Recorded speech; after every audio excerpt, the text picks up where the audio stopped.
que abriu os olhos ao cego, fazer também com que este não morresse? Jesus, pois movendo-se outra vez muito em si, mesmo veio ao sepulcro, e era uma caverna, e tinha uma pedra posta sobre ela.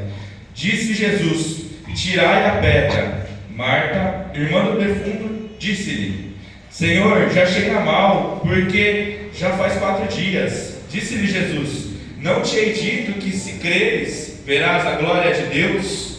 Tiraram, pois, a pedra. E Jesus, levantando os olhos para o céu, disse: Pai, graças te dou por me haveres ouvido. Eu bem sei que sempre me ouves, mas eu disse isto por causa da multidão que está em redor, para que creiam que tu me enviaste.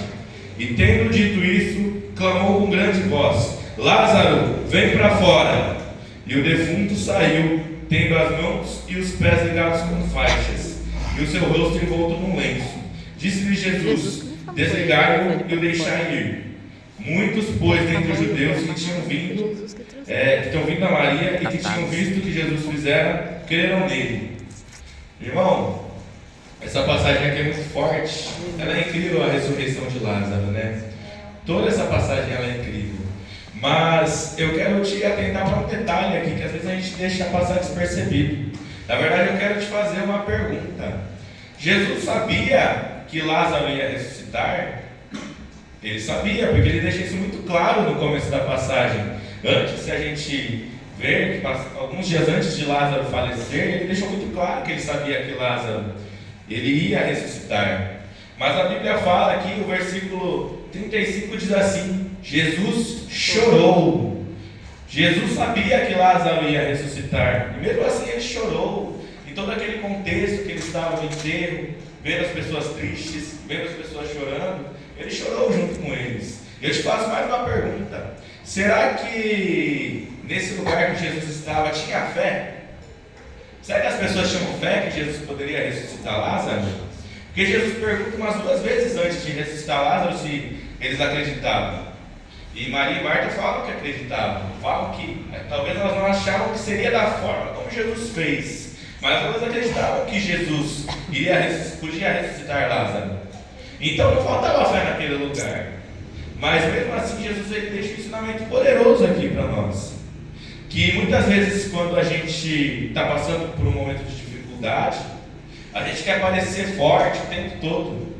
E que a gente às vezes acha que a fé está ligada ao fato de você ficar desesperado numa situação dessa, você não chorar, você reprimir os seus sentimentos. Mas Jesus aqui, ele não reprimiu os sentimentos dele. E nenhuma das pessoas que estavam lá não reprimiram os sentimentos deles. Eles choraram, eles estavam tristes porque o Lázaro tinha morrido. Mas isso não significa que eles não tinham fé. Eles tinham fé, porque se eles não tivessem, não teria acontecido um milagre tão grande nessa proporção. Então, o que eu quero te dizer, irmão, por meio dessa passagem, é como se você está passando por um momento de dificuldade, por uma tribulação, às vezes você está passando por um luto, às vezes você está passando por uma perda, não necessariamente de alguém, mas de alguma coisa, alguma situação que te deixava muito feliz, que você perdeu isso, e aí talvez você esteja reprimindo os seus sentimentos, você não está se dando o direito de sentir o que você está passando, porque você acha que por você reprimir os seus sentimentos, por você achar que você está forte o tempo todo, você está mostrando que você tem fé.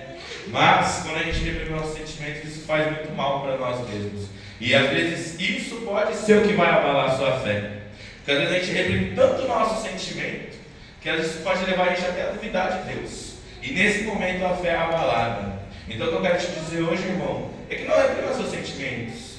Deixe seus sentimentos saírem. Paulo falava que é na fraqueza que o poder de Deus é aprimorado. Então não tenha medo de ser fraco, porque o poder de Deus ele se aprimora na sua fraqueza. Amém. Da glória!